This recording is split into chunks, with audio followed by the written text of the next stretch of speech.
Bonjour à vous les élèves du cours de français 9e théorique de Madame Séguin à l'École Omar Deslauriers. Je me présente, Pierre-Luc Bélanger. Je suis l'auteur de 24 heures de liberté, de Smash sous le soleil, de Ski blanche et avalanche et tout récemment de Disparu chez les Mayas. Votre enseignante m'a demandé si je pouvais m'adresser à vous pour vous parler de la création des personnages, vu que vous allez avoir à en créer pour votre rédaction d'un texte narratif au courant de la semaine. Ben, je vous dirais pour commencer que lorsqu'on veut créer des personnages, ben, il n'y a pas de recette miracle. Mais il y a un paquet d'éléments qu'on peut mettre ensemble pour pouvoir justement créer des personnages qui vont être réalistes, qui vont être crédibles, qui vont être tridimensionnels. Parce que ça, c'est l'objectif lorsqu'on crée des personnages. Là, je sais qu'il y en a certains d'entre vous, vous allez dire « Ah, mais on lit des textes des fois avec des zombies ou des robots ou des loups-garous, des choses comme ça, mais ça, c'est pas réaliste. » Je suis 100% d'accord, mais c'est pas parce qu'on a un texte de fantasy ou de science-fiction que nos personnages ne sont pas motivés, ne connaissent pas peut-être l'amour ou différentes émotions, qui n'ont pas des opposants. Donc, ces personnages-là, même s'ils sont vraiment issus de la fiction, de la fantasy et tout ça, ils ont quand même des traits avec des personnages, disons, ordinaires que l'on trouverait dans de la fiction standard. Donc, pour commencer, on va parler des types de personnages. On a les personnages principaux. Ça veut dire que l'histoire va tourner autour d'eux. Ils peuvent être héros comme ils peuvent être anti-héros. Et souvent, ça va être des gens qui ont une tâche à accomplir, qui ont une quête, qui cherchent quelque chose. Pour les aider, on va avoir des personnages secondaires. Ceux-là peuvent être des adjuvants. Ça peut être un ami, ça peut être un enquêteur, on ne sait jamais. Mais ça peut aussi être un opposant, le personnage secondaire. Ça veut dire qu'il va possiblement avoir des conflits avec le personnage principal. Ce qui est intéressant avec ces conflits-là, c'est que ça va faire progresser l'intrigue. On ajoute aussi un certain suspense si on veut, puis on crée de la tension, puis on se demande qu'est-ce qui se passe entre ces deux personnages-là, pourquoi est-ce que l'opposant est fâché contre le personnage principal ou vice-versa. Et notre troisième type de personnage, c'est ce qu'on appelle les personnages tertiaires. Ça veut dire que ce sont des figurants. Ils sont dans l'histoire, mais ils ont un rôle vraiment minime. Donc, disons que notre personnage principal se rend dans un café et commande une consommation. Ben, on s'entend que le caissier ou la caissière va jouer un rôle vraiment tertiaire là-dedans. Il va prendre la commande, probablement échanger l'argent et remettre la consommation. Puis son rôle s'arrête là. Donc, ça l'aide avec la crédibilité, si on veut, de l'histoire, parce qu'il y a toujours des gens qui travaillent dans différents commerces, on peut avoir d'autres chauffeurs sur la route ou un autre passager dans l'autobus. Toutefois, ça ne veut pas dire qu'il doit avoir un rôle important.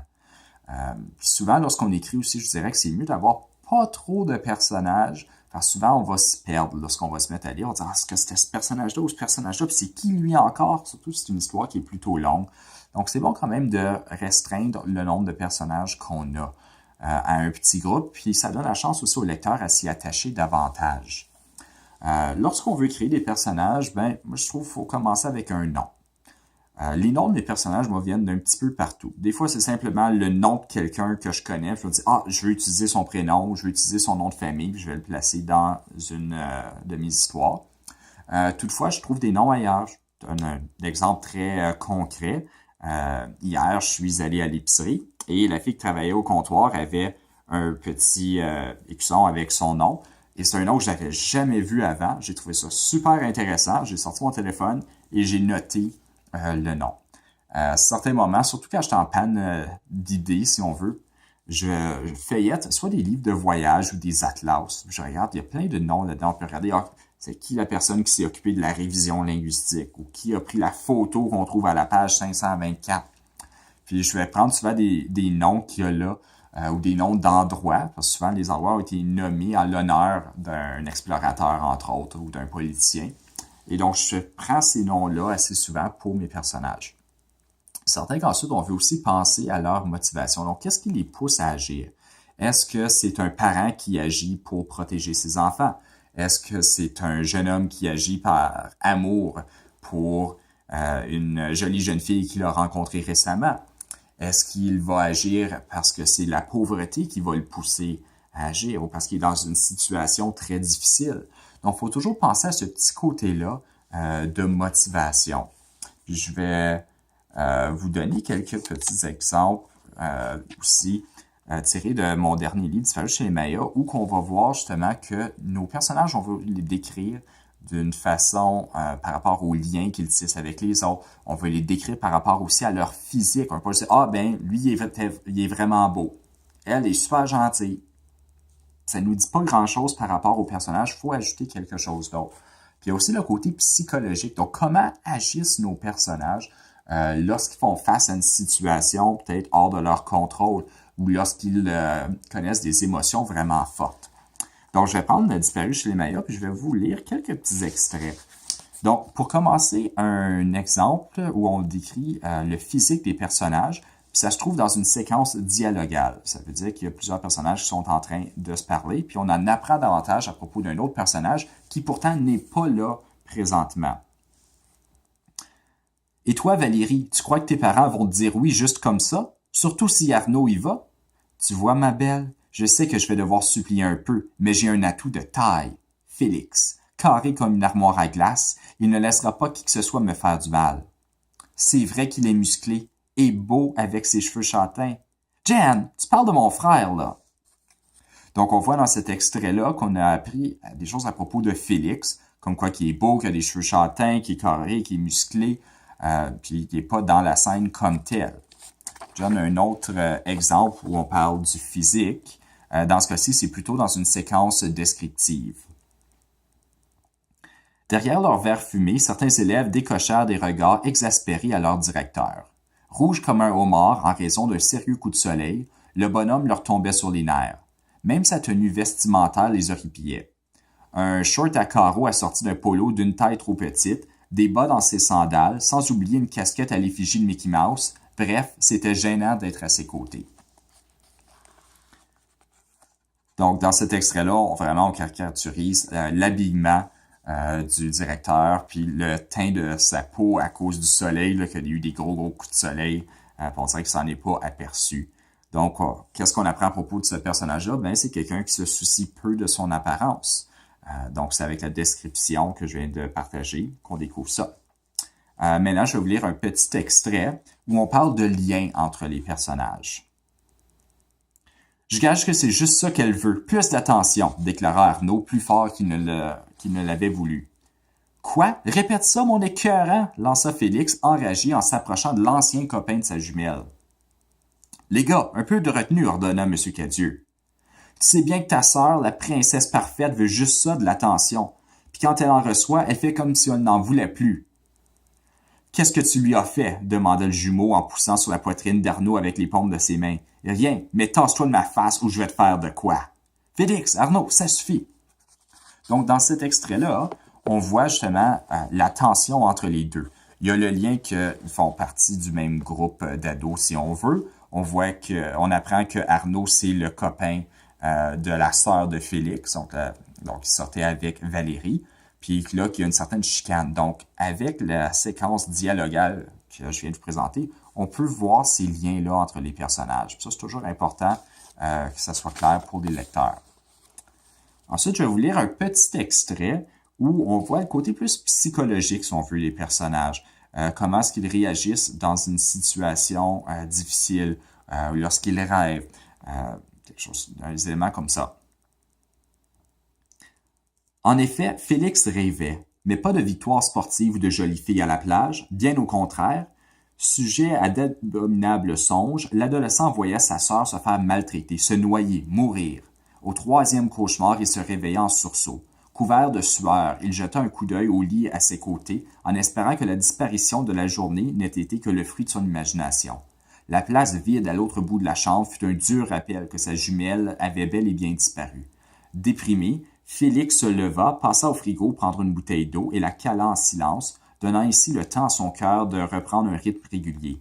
L'adolescent fit les 100 pas, puis il s'étendit à nouveau sur son matelas et il tenta de demeurer éveillé, refusant le sommeil qui le gagnait, car il ne voulait pas envisager d'autres scénarios macabres dont sa sœur ne sortait pas indemne.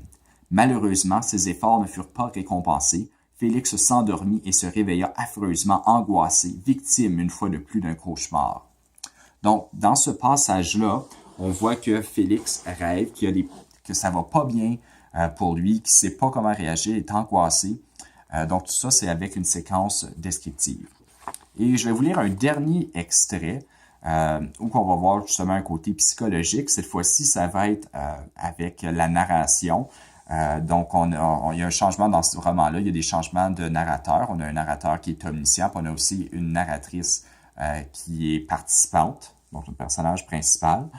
Et je vais vous lire cet extrait-là.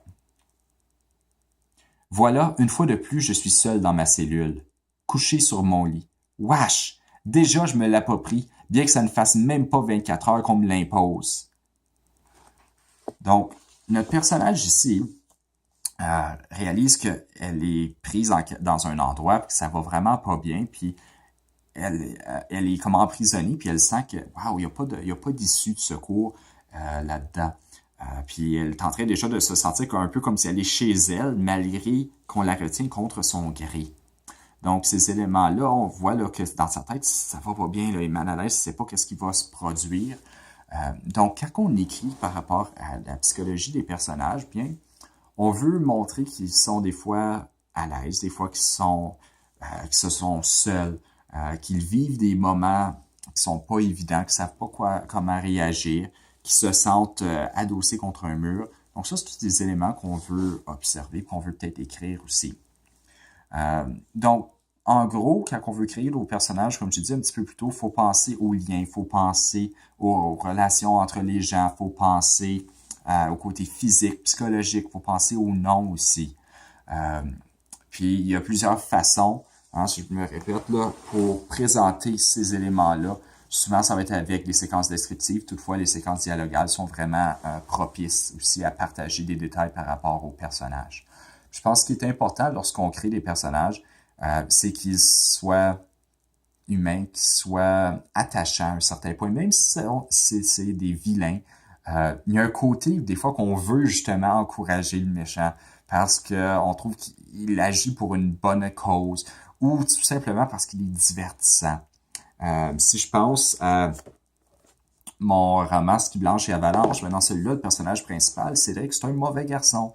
C'est un gars qui a consommé de la drogue, qui a volé la voiture de ses parents, qui fait plein de mauvais coups.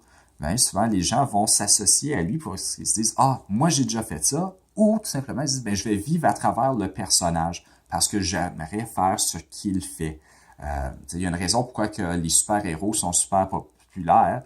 Entre autres, c'est parce qu'on se dit, hey, qu'est-ce que je ferais si j'étais dans une telle situation que j'avais le pouvoir de voler ou de contrôler des objets avec la télépathie ou quelque chose dans ce genre-là. Donc, pour les personnages, vraiment, c'est de laisser libre cours à votre créativité. Gardez en tête que vous voulez présenter quelqu'un ou des personnes plutôt qui vont être intéressants, qui vont susciter l'intérêt du lecteur. Donc, voici en gros je pense des façons d'exploiter le monde narratif et de créer des personnages. Donc, j'espère que ça va vous aider pour votre rédaction et j'espère avoir de vos nouvelles et peut-être lire certains extraits de vos textes. Bonne fin de journée!